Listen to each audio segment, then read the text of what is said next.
Assalamualaikum warahmatullahi wabarakatuh. Halo semuanya yang lagi butuh asupan ilmu yang ingin membaca tapi malas untuk membeli dan membuka buku. Hahaha, tenang saja, karena kalian telah sampai di channel yang tepat, yaitu channel membaca buku sambil mendengarkan, dan akan dibacakan oleh Mang Abu. Oke, sekarang kita akan lanjutkan baca buku berjudul 9 Kunci Hafal Al-Quran Seumur Hidup Insya Allah. Di video yang lalu, kita telah membaca kunci ketiga. Kunci ketiga yaitu agar mulai menghafal dengan metode-metode menghafal dan waktu-waktu yang tepat untuk menghafal.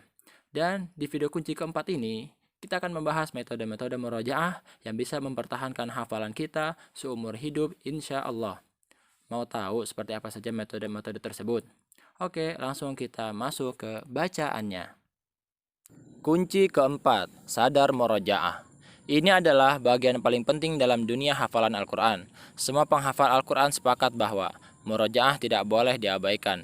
Mengabaikan murojaah sama saja mengabaikan hafalan, karena hakikat hafalan Al-Quran adalah murojaahnya atau penjagaannya, dan bukan sekedar proses atau pernah menghafal. Kesadaran atau hidayah adalah modal utama. Makna dari kesadaran adalah mengerti akan kebutuhan. Jika seseorang mengerti akan kebutuhannya terhadap Al-Quran seumur hidup, pasti dia akan selalu merojaah Al-Quran seumur hidup pula. Rasulullah Shallallahu Alaihi Wasallam telah mengabarkan bahwa hafalan Al-Quran lebih mudah lepas daripada ikatan tali unta. Ia mudah lepas jika tidak diulang-ulang. Dari Abu Musa al-Ash'ari radhiyallahu anhu, dari Rasulullah Shallallahu Alaihi Wasallam, beliau bersabda, "Ta'ahadu hadzal Qur'an, fawalladhi nafsu Muhammadin biyadih, lahu asyaddu tafallutan minal ibli fi uquliha." Yang artinya, jagalah oleh kalian Al-Qur'an dengan banyak membacanya, karena demi zat yang jiwa Muhammad berada di tangannya, ia lebih cepat hilangnya daripada unta dari tambatannya. Hadis riwayat Muslim, nomor hadis 1317. Ibarat sebuah bangunan, maka murojaah adalah pondasinya dan hafalan adalah atapnya. Jika pondasi tersebut roboh, maka atap juga akan ikut roboh. Keutamaan murojaah sangatlah besar, yaitu setiap huruf yang dibaca diganjar pahala berlipat ganda. Rasulullah Shallallahu Alaihi Wasallam bersabda, "Man qara'a harfan min kitabillah falahu bihi hasanah, wal hasanatu bi asyri amsalihha. La aqulu alif lam mim harfun, walakin alifun harfun, wa lamun harfun, wa mimun harfun." Yang artinya, barang siapa membaca satu huruf dari Al-Quran, maka baginya satu pahala kebaikan. Satu pahala kebaikan akan dilipat gandakan menjadi 10 kali. Barang siapa membaca satu huruf dari Al-Quran, maka baginya satu pahala kebaikan. Satu pahala kebaikan akan dilipat gandakan menjadi 10 kali. Allah tidak mengatakan alif lam mim itu satu huruf, tetapi alif satu huruf, lam satu huruf, dan mim satu huruf. Hadis riwayat At-Tirmizi, nomor hadis 2910. Disahihkan oleh Syekh Al-Albani. Terdapat banyak metode murojaah yang populer di kalangan para penghafal Al-Quran. Sebelum kita melangkah pada pembahasan tersebut, ada baiknya kita terangkan level-level dalam murojaah Al-Quran. Inilah 5 level murojaah Al-Quran yang populer di kalangan para penghafal Al-Quran. Level 1, murojaah perjuangan, yaitu murojaah hafalan yang baru hafal dan belum masuk zona aman. Belum bisa ditunda minimal 24 jam. Masih perlu diulang-ulang. Ini perlu diperjuangkan keras karena ada kalanya hafalan tersebut lupa hanya karena tertindih beberapa ayat berikutnya. Karenanya harus dimurojaah sesegera mungkin sebelum benar-benar tertindih dan tak bisa bangkit lagi. Lalu hafalan yang menindih pun ketika hafalan yang tertindih tersebut dimurojaah akan menjadi tertindih pula. Dan terus akan saling tindih menindih antara hafalan lama dan hafalan baru sebelum akhirnya menjadi satu hafalan yang utuh. Seringkali untuk membuat satu hafalan yang utuh tersebut, seorang penghafal harus menyetop produksi hafalan barunya selama beberapa jam atau bahkan sampai berganti hari. Dan setelah semua hafalannya menjadi satu kesatuan yang utuh, masih terancam lupa seiring dengan putarannya jam. Ia harus memurojaahnya kembali selambat-lambatnya sebelum berlalu waktu 2 jam. Terus saja begitu sampai semua hafalannya tidak saling menindih seutuhnya dan dapat ditunda selama 24 jam, lalu 3 hari, lalu 1 minggu, dan lalu 10 hari. Level 2, murojaah harapan. Level 2, murojaah harapan, yaitu murojaah hafalan yang sudah masuk zona aman, tapi belum mungkin sambil melihat mushaf Al-Quran. Saya menyebutnya dengan murojaah memperlambat lupa.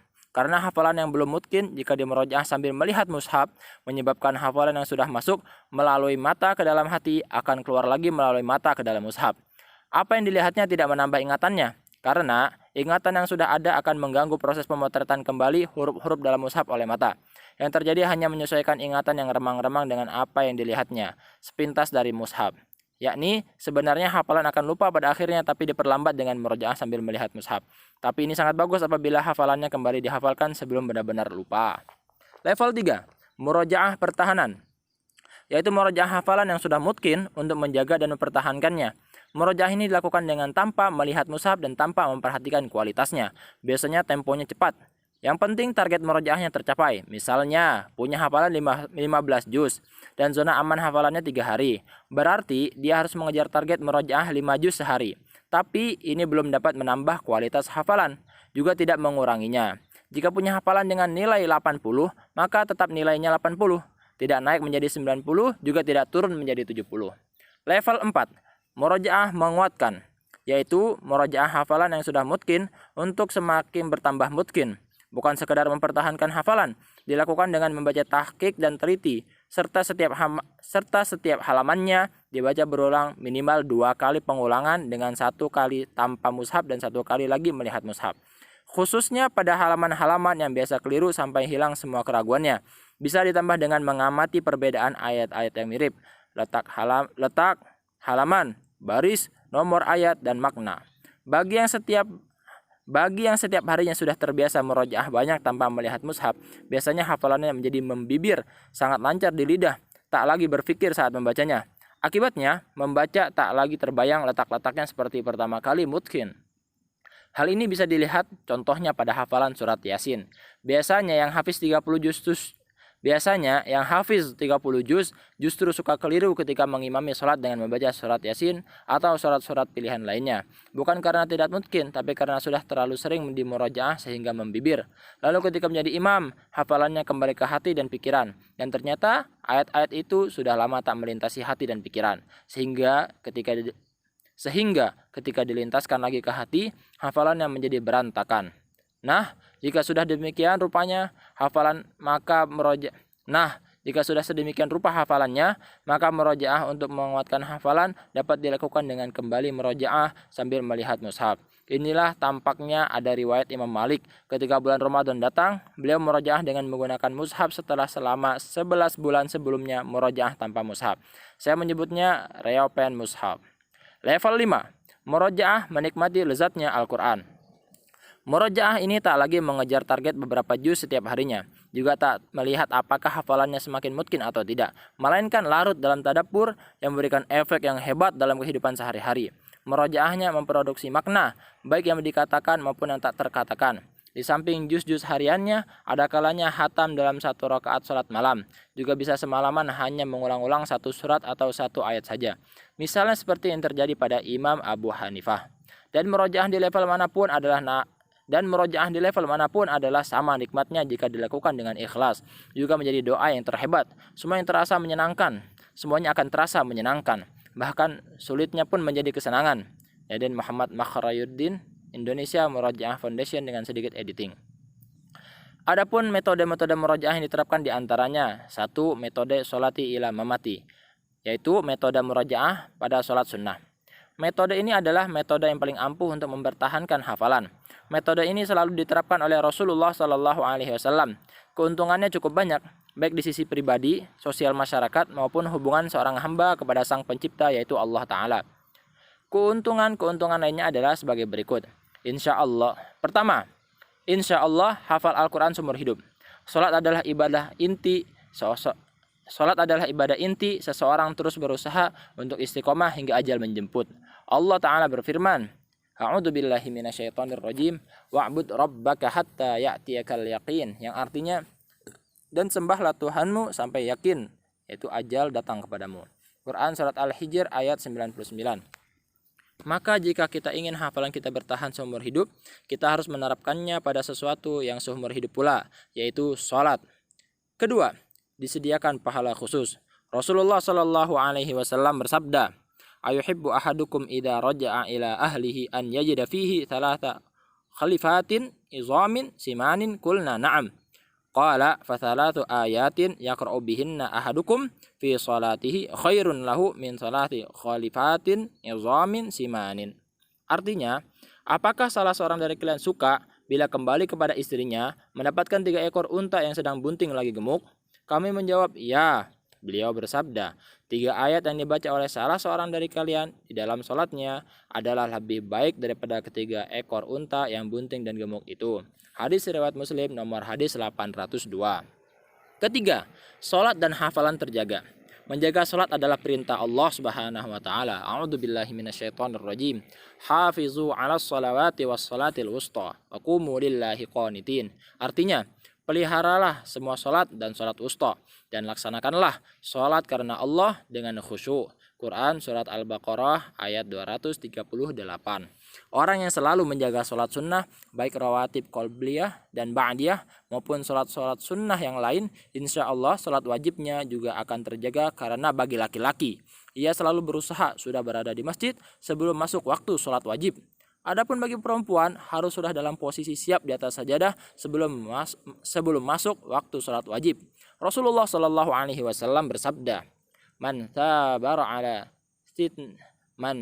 ala thintai asyrata rak'ah minas sunnati bunyalahu baitun fil jannah. Yang artinya, barang siapa menjaga 12 rakaat salat sunnah, maka akan dibangunkan rumah untuknya di surga. Hadis riwayat Ibnu Majah nomor hadis 1140 disahihkan oleh Syekh Al-Albani. Keempat, tidak terasa murojaah. Ada ungkapan tidak murojaah tapi murojaah. Maksudnya adalah orang yang banyak murojaah dalam sholat, maka di luar sholat dia seperti orang yang tidak murojaah, padahal ia selalu murojaah dan mencapai target. Kelima, suara tidak cepat habis, berbeda dengan murojaah di luar sholat. Di dalam sholat, seseorang membaca ayat lebih pelan sehingga kualitas suara tetap terjaga dan tidak mudah habis. Keenam, tidak cepat bosan, karena hakikat sholat adalah pejujuk mata bagi seseorang yang benar-benar menikmatinya.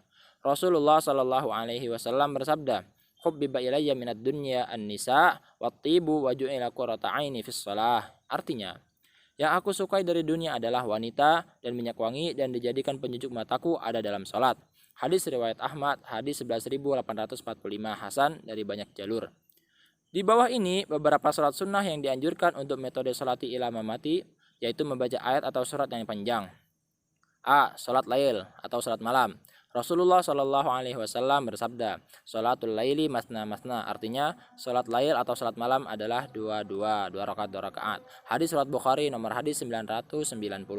Aisyah Ummul Mukminin radhiyallahu anha berkata, Maka Rasulullah Shallallahu Alaihi Wasallam yazidu fi Ramadan wala fi ghairihi ala 11 rakaah. Yusalli arba'an fala tasal an husnihinna wa tulihinna, thumma yusalli arba'an fala tasal an husnihinna wa tulihinna thumma yusalli thalatan. Rasulullah Shallallahu Alaihi Wasallam tidak menambah sholat malam di bulan Ramadan dan di bulan-bulan lainnya lebih dari 11 rakaat. Beliau sholat 4 rakaat dan jangan kamu tanya tentang bagus dan panjangnya. Kemudian beliau sholat 4 rakaat lagi dan jangan kamu tanya tentang bagus dan panjangnya. Kemudian beliau sholat 3 rakaat. Hadis riwayat Bukhari nomor hadis 1147.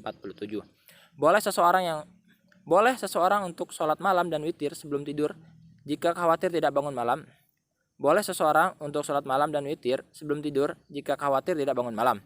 Rasulullah Shallallahu Alaihi Wasallam bersabda, Man khafa alla yakuma min akhiril laili fal yutir awwalahu, wa man tumi'a an yakuma akhirahu fal yutir akhiral lail, fa inna salata akhiril lail mashhudatun wa dzalika afdal. Artinya, barang siapa yang khawatir tidak bisa bangun di akhir malam, hendaklah ia melakukan witir di awal malam. Siapa yang berharap mampu bangun di akhir malam, hendaklah ia witir di akhir malam. Karena sholat di akhir malam disaksikan oleh para malaikat dan hal itu adalah lebih afdol atau lebih utama. Hadis riwayat Muslim nomor hadis 755.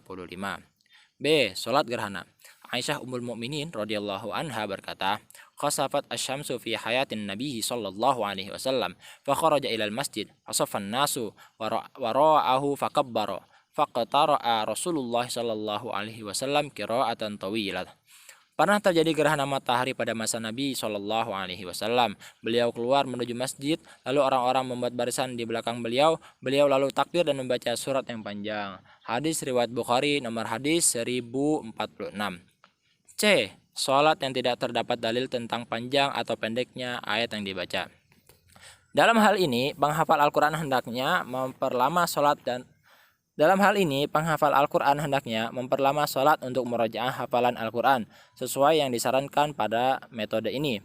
Rasulullah Shallallahu Alaihi Wasallam bersabda, "Faidha shalla wahdahu falyusalli kaifa syaa. Faidha shalla wahdahu falyusalli kaifa syaa." Artinya, apabila dia sholat sendirian, silahkan dia sholat sekehendaknya. Hadis riwayat Muslim, nomor hadis 467. Di antaranya adalah 1. Sholat tahiyatul masjid kecuali ketika imam khutbah Jumat. Hadis Nabi, "Idza dakhala ahadukumul al-masjida fala yajlis hatta yusalli rak'atain." Artinya, jika seorang dari kalian masuk ke dalam masjid, maka janganlah dia duduk sebelum sholat 2 rakaat. Hadis surat Bukhari, nomor hadis 1167. Kedua, sholat sunnah mutlak sebelum imam khutbah Jumat. Salat ini tidak terbatas dan dikerjakan 2 rakaat. Rasulullah Shallallahu Alaihi Wasallam bersabda, "Sholatul laili wan nahari matna matna." Artinya, salat sunnah di waktu malam dan siang hari dilakukan sebanyak 2 rakaat. Hadis riwayat At-Tirmizi, nomor hadis 597, disahihkan oleh Syekh Al-Albani. Rasulullah Shallallahu Alaihi Wasallam bersabda, "Man iktasala yaumal jum'ati wa tatahhara bima istata'a man tuhrin Man iktasala yaumal jum'ati wa tatahhara bimastata'a min tuhrin tsumma dahana aw massa min tibin tsumma raha falam yufarriq bainasnaini fa shalla ma kutiba lahu tsumma idza kharajal imam ansata ghufira lahu ma bainahu wa bainal jum'atil ukhra." Yang artinya, barang siapa mandi pada hari Jumat, lalu bersuci semaksimal mungkin, lalu memakai minyak atau wewangian, lalu keluar rumah menuju masjid, ia tidak memisahkan antara 2 orang pada tempat duduknya, kemudian ia mengerjakan sholat dianjurkan baginya, lalu bila imam sudah datang dan dia berdiam mendengarkan, maka dia akan diampuni dosa-dosanya yang ada antara Jumat yang itu dan Jumat yang lainnya. Hadis riwayat Bukhari, nomor hadis 910. Ketiga, sholat sunnah ba'diyah Jumat. Az-Zuhri menuturkan dari Salim dari bapaknya. Beliau berkata, "Annan Nabiyya sallallahu alaihi wasallam kana yusalli ba'dal Jum'ati rak'atain." Artinya, Nabi sallallahu alaihi wasallam biasanya sholat 2 rakaat setelah sholat Jumat. Hadis riwayat Muslim, nomor hadis 882. Rasulullah sallallahu alaihi wasallam bersabda, "Idza shalla ahadukumul jum'ah falyusalli ba'daha arba'an." Jika salah seorang dari kalian telah menunaikan sholat Jumat, maka hendaklah ia sholat 4 rakaat setelahnya. Hadis riwayat Muslim, nomor hadis 881. Dalam masalah ini, seorang muslim boleh memilih untuk sholat 2 rakaat atau 4 rakaat. Ibnu Taimiyah berpendapat bahwa apabila sholat tersebut dilakukan di masjid, maka dikerjakan 4 rakaat. Dan apabila dilakukan di rumah, maka cukup 2 rakaat. Keempat, sholat sunnah rawatib kecuali ba'diyah maghrib dan qobliyah subuh. Rasulullah Shallallahu Alaihi Wasallam bersabda, "Man shalla snatai asyrata rak'atan fi yaumin wa lailatin bunyalahu bihinna baitun fil jannah." Barang siapa salat 12 rakaat sehari semalam, maka akan dibangunkan baginya sebuah rumah di surga. Hadis riwayat Muslim, nomor hadis 728. Rasulullah Shallallahu Alaihi Wasallam bersabda, "Man tsabara 'ala snatai asyrata rak'atan fil yaumi wal lailah dakhala al jannah arba'an qabla zuhri wa rak'ataini ba'daha wa rak'ataini ba'dal maghrib wa rak'ataini ba'dal isya wa rak'ataini qabla al fajr." Yang artinya, barang siapa mengerjakan salat 12 rakaat secara kontinu pada malam dan siang, maka dia akan masuk surga. 4 rakaat sebelum zuhur dan 2 rakaat sesudahnya, 2 rakaat setelah maghrib dan 2 rakaat setelah isya, serta 2 rakaat sebelum fajar. Hadis riwayat An-Nasa'i, nomor hadis 1794, disahihkan oleh Syekh Al-Albani. Rasulullah Shallallahu Alaihi Wasallam bersabda, "Man shalla qabla zuhri arba'an wa ba'daha arba'an haramahullahu 'alan nar." Barang siapa sholat 4 rakaat sebelum dan setelah zuhur, maka Allah akan mengharamkannya masuk neraka. Hadis riwayat At-Tirmizi, nomor hadis 427, disahihkan oleh Syekh Al-Albani. Cara mengerjakan sholat rawatib qobliyah dan ba'diyah zuhur adalah dengan mengerjakannya 2 rakaat. Kelima, sholat setelah wudu. Sholat sunnah setelah wudu dikerjakan segera setelah berwudu. Rasulullah Shallallahu Alaihi Wasallam bersabda, Ma min muslimin yatawaddau fayuhsinu wudu'ahu thumma yaqumu fayusalli rak'ataini muqbilun 'alaihima biqalbihi wa wajhihi illa wajabat lahul jannah. Yang artinya, tidaklah seorang muslim berwudu dengan menyempurnakan wudunya, kemudian berdiri melaksanakan sholat 2 rakaat dengan mengkonsentrasikan hati dan wajah kepadanya, melainkan ia akan masuk surga. Hadis riwayat Muslim nomor hadis 234. Keenam, sholat antara azan dan iqamah. Sholat sunnah antara azan dan iqamah dikerjakan 2 rakaat sebagaimana yang difatwakan oleh Syekh Abdul Aziz bin Baz dalam fatwa Nurun ala Adrab. Rasulullah SAW bersabda, "Baina kulli adanaini salatun baina kulli adanaini salatun." Tsumma qala fi tsalitsati liman syaa. Artinya, Rasulullah SAW bersabda, antara 2 azan dan iqamah ada sholat sunnah. Kemudian pada ucapan beliau yang ketiga kalinya, beliau menambahkan bagi yang mau. Hadis riwayat Bukhari nomor hadis 627. Ketujuh, sholat duha. Sholat duha dimulai setelah syuruk ketika 15 menit. Sholat syuruk adalah sholat duha itu sendiri yang dikerjakan di awal waktu. Sholat ini dikerjakan 2 rakaat dan seterusnya. Abu Hurairah radhiyallahu anhu berkata, "Awsani Khalili sallallahu alaihi wasallam bi thalathin bi siyami thalathati ayyamin min kulli syahrin wa raka'atait duha wa an utira qabla an arquda." Artinya, kekasihku sallallahu alaihi wasallam yaitu Rasulullah berwasiat kepadaku untuk melakukan 3 hal. Puasa 3 hari tiap bulan, 2 rakaat duha, dan melakukan sholat witir sebelum tidur. Hadis riwayat Muslim nomor hadis 721. Mu'addah pernah bertanya kepada Aisyah Ummul Mukminin tentang beberapa rakaat Rasulullah sallallahu alaihi wasallam melakukan sholat duha. Aisyah menjawab, "Arba'a rakaatin wa yazidu ma syaa." 4 rakaat, namun terkadang beliau menambah semaunya. Hadis riwayat Muslim nomor hadis 719. Kedua, metode tasmi kepada guru atau teman. Metode ini sangat familiar di kalangan santri penghafal Al-Quran. Biasanya metode ini dilakukan di halaqah-halaqah tahfiz atau bisa dilakukan berpasang-pasangan. Ketiga, metode mendengarkan murattal. Metode ini juga sangat bermanfaat khususnya bagi mereka yang belum sempat tilawah Al-Quran secara maksimal. Juga metode ini adalah wasilah mandiri untuk mengecek hafalan apakah sudah tepat atau belum. Keempat, metode sambung ayat. Metode ini membuat seseorang terus bersemangat karena terus memiliki persiapan penuh untuk menjawab soal-soal dari penguji. Keuntungannya adalah bisa lebih memungkinkan hafalan dan ingatan pada letak halaman dan baris ayat. Kelima, metode membuka mushaf. Metode ini sering digunakan bagi mereka yang mengharapkan pahala memandangi ayat-ayat Al-Quran. Metode ini juga membantu ketetapan ayat yang dibaca, yaitu perbandingan antara bacaan dan tulisan. Keempat, metode murajaah akbar. Murajaah akbar adalah murajaah bulanan atau tahunan secara besar-besaran, mirip dengan karantina. Biasanya jumlah juz yang dimurajaah lebih dari 1 juz, bahkan sampai 30 juz dalam waktu tertentu. Waktu-waktu murajaah yang dianjurkan. 1. Setelah sholat subuh dan asar. Metode ini sangat membantu menjaga hafalan Al-Quran baik bersama teman maupun sendirian. Kedua, murajaah di waktu senggang. Sejatinya, seorang muslim mengisi waktu luangnya untuk berzikir kepada Allah, baik tilawah Al-Quran, tasbih, tahmid, takbir, tahlil, istighfar, dan lain-lain. Allah Ta'ala berfirman, "Faidha faragta fansab," yang artinya, maka apabila engkau telah selesai dari sesuatu urusan, tetaplah bekerja keras untuk ibadah lain. Quran Surat Al-Insyirah ayat 7. Waktu senggang ini bisa dimanfaatkan untuk murajaah hafalan Al-Quran yang belum maksimal. Ketiga, ketika berada di atas kendaraan. Kami tidak menyarankan untuk murajaah di atas kendaraan ketika posisi Anda sebagai pengemudi